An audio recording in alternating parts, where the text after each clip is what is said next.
Hey gamers, Nikki here.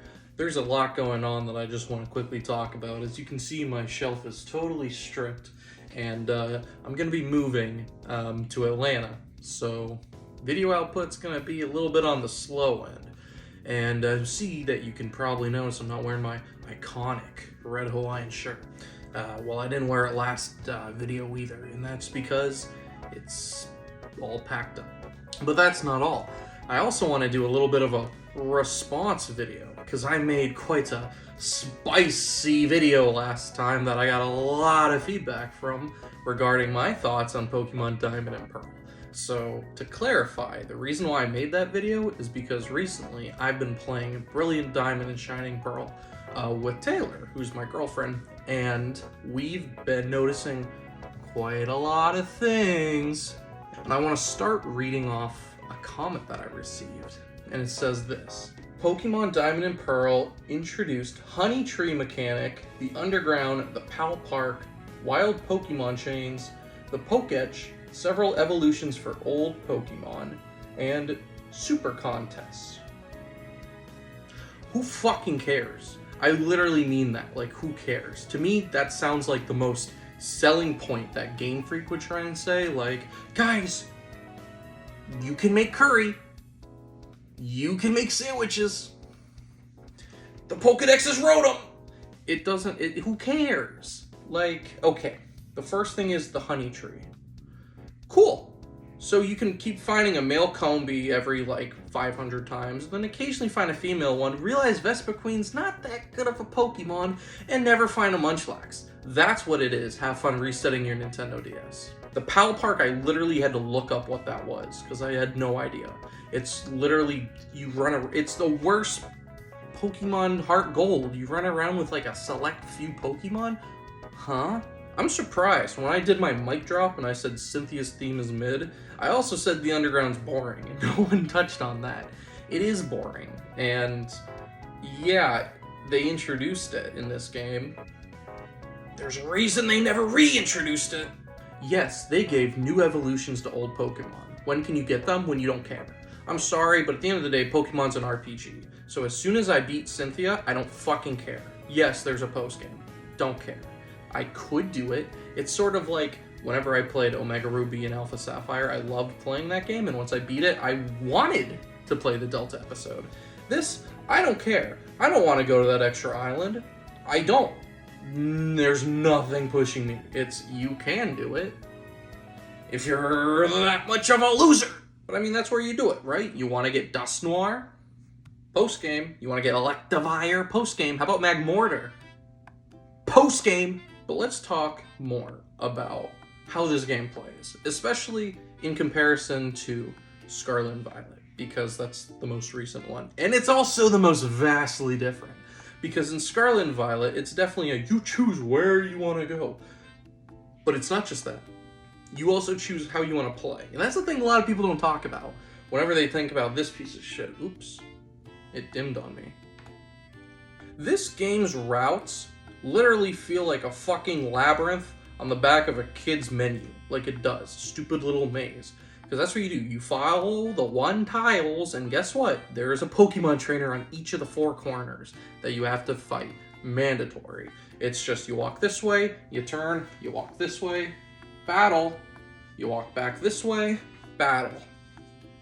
Rinse and repeat. Hope you brought your repels, especially in the cave. You're gonna need it unless you want to fight fucking Graveler for the 500th time. I understand you're going to want to have required battles, because when you have optional battles, then your 20-hour game turns into maybe a 12-hour game. But if you make people battle more, then haha, now it's longer. But I think where the game definitely meets a I don't want to play this anymore mentality is whenever I've battled 6 trainers and I'm just going down one route. I'm not even choosing which way I want to go. There's only one way to do it. And then they give you the little fork in the road where over here's a trainer and over here's not a trainer. And 9 times out of 10, you're going to try going that way first. Just out of prayer that you can progress and skip that guy. You know he's not going to turn. He's just going to stare directly at you and better believe he is going to have a fucking Zubat. They always, or a Bronzor.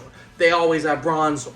Right now, I'm playing the same time as Taylor's playing, and so my Pokemon team is vastly different than hers. As you can probably imagine, she has Luxray, she has Lucario, she has Empoleon, like the ones that you'd expect. But the thing is, you start to learn like the patterns, right? So I don't have an electric type on my team, because if you didn't choose Luxray, are you gonna have this fucking thing? So then there's like 100 different flying types. I mean, hell, the final Cyrus fight, he has 3 different flying types. He has a Gyarados, he has Honchkrow, and he has, I think it's Staraptor. Well, guess what? This is the only thing that's gonna beat him! Like, everyone's seen the memes where everyone had the exact same team because it just worked. And that was the problem, is that it worked. So here I am experimenting. I have not Dusknoir, because God forbid that'd be fun, but Dusclops. There's not very many times I need a Ghost-type Pokemon. On the contrary, I also have an Altaria on my team. There's not very many times I need a Dragon-type either. What I'm saying is simple. In Pokemon games, you can choose whichever ones you want. That's why you replay them, and you don't replay very many RPGs. I mean, I played Dragon Quest Monsters and the Digimon, like, detective games, and they're not ones that I want to go back to. Pokemon is, because every time you play it, it'll feel different with the team that you choose. And you can make the same arguments for the other games, but it still really plays the same, whereas Pokemon can feel vastly different. My only problem is with Diamond and Pearl, it's not necessarily that it feels different, it's just whether or not it feels harder.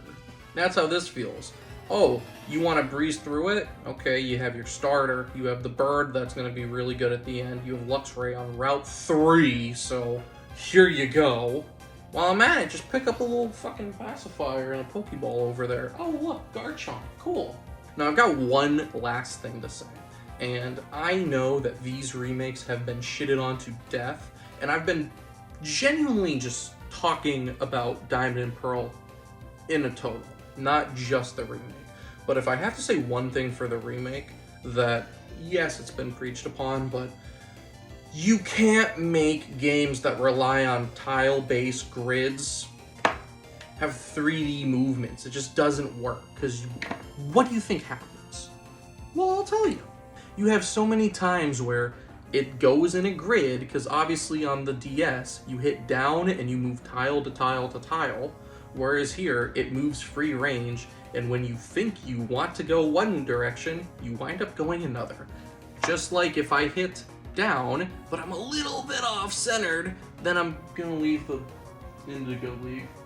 Shit. Do you know how many times I'm browsing the bag, and I keep going down, down, down, down, down, and I'll just go a little slightly off-center, and it's like, oh, you wanted to shift over to the berries?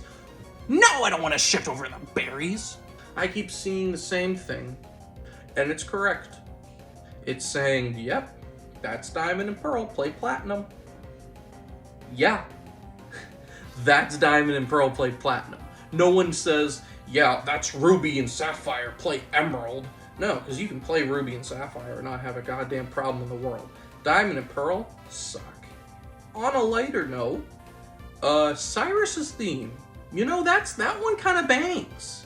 I never really heard that one before, but Cyrus's final theme, that bangs. I always heard Dialga and Palkia's theme, I was like, it's fine, I guess, but Cyrus, banger.